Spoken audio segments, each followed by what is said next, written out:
In nomine Patris et Filii et Spiritus Sancti. Amen. Exsurgat Deus et dissipentur inimici eius, et fugiant qui oderunt eium, apace eius. Sicut depicit fumus, deficiant sicut tui, cera apacere ignis, sic pariant peccatores apace Dei, ecce crucem Domini fugite, portes adverse, dicit Leo de tribo Juda, radix David, fiat misericordia tua nomine super nos. Sancte Michael, Arcangele, defende nos in frelio, contra nequitiam et insidias diaboli.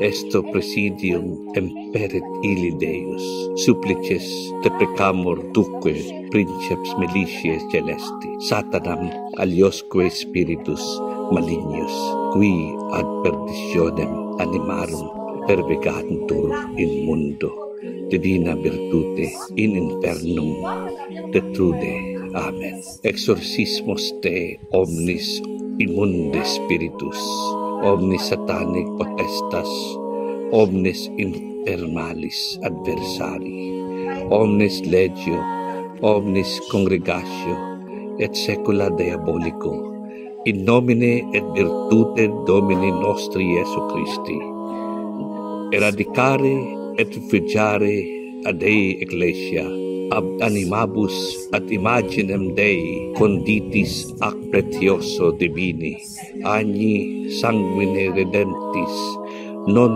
ultra audia serpens collidissime, depicere hominum genus, Dei Ecclesiam persequi ad Dei electos, excutere et cribare sicut triticum. Imperat tibi Deus altissimus, cui in magna tua superbia te insime aberi ad hum presimis, qui omnis homines vult salvos fieri ad te agnusionem veritatis venere. Imperat tibi Deus Pater, imperat tibi Deus Filius, imperat tibi Deus Spiritus Sanctus, imperat tibi majestas Christi, eternum Dei verbum caro factum, qui pro salute generis nostri tua invidia perditi, humiliavit ad semetismum factus obediens usque ad mortem. Qui ecclesiam suam edificabit supra firmam petram, et portos impere adversus eiam, nunquam esse prevalituras edexit cum ea ipse per mansurus omnibus Deibus, usque ad consummationem seculi. Imperat tibi Deus Pater, imperat tibi Deus Filius, imperat tibi Deus Spiritus Sanctus, imperat tibi majestas Christi, eternum Dei verbum caro factum, qui pro salute generis nostri, tua invidia perditi, humiliavit semetipsum factus obediens usque ad mortem, qui ecclesiam suam edificavit supra firmam petram, et portas inferi adversus eiam, nunquam esse prevailituras et edixit cum eo ipse per mansurus omnibus Deibus usque ad consummationem seculi. Imperat tibi sacramentum crucis, omniumque Christiane fidel mysterium vitus.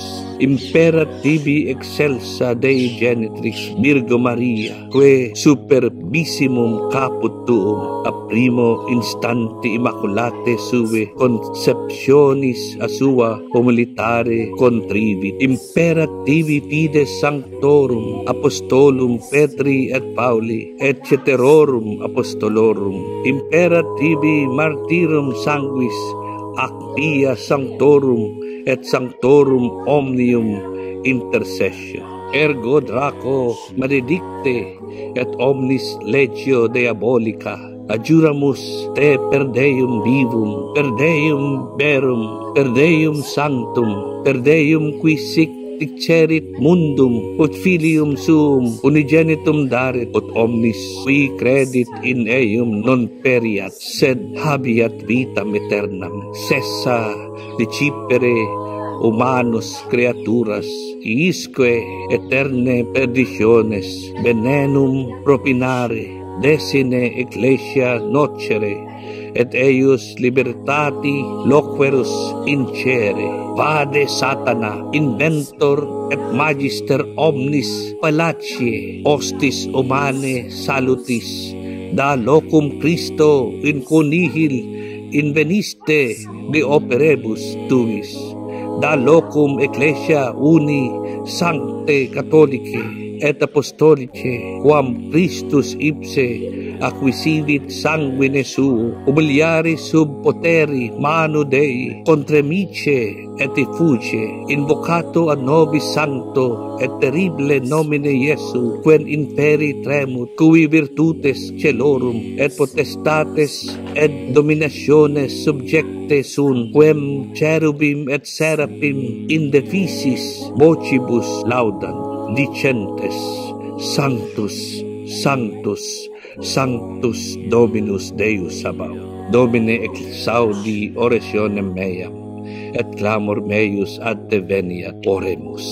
Deus Celi, Deus Terrae, Deus Angelorum, Deus Archangelorum, Deus Patriarchorum, Deus Prophetarum, Deus Apostolorum, Deus Martyrum, Deus Confessorum, Deus Virginum, Deus qui potestatem habes donare vitam post mortem, requiem post labore, quia non es alias Deus Praeter ei, nec esse potest nihi, tu Creator omnium, visibilium et invisibilium, cuius regni non erit finis, humiliter majestate gloriae tue, supplicamus ab omni infernalum, spiritum potestate, loqueo deception, et nequitia non potenter liberare, et incolumes custodire digneris, per Christum Dominum nostrum.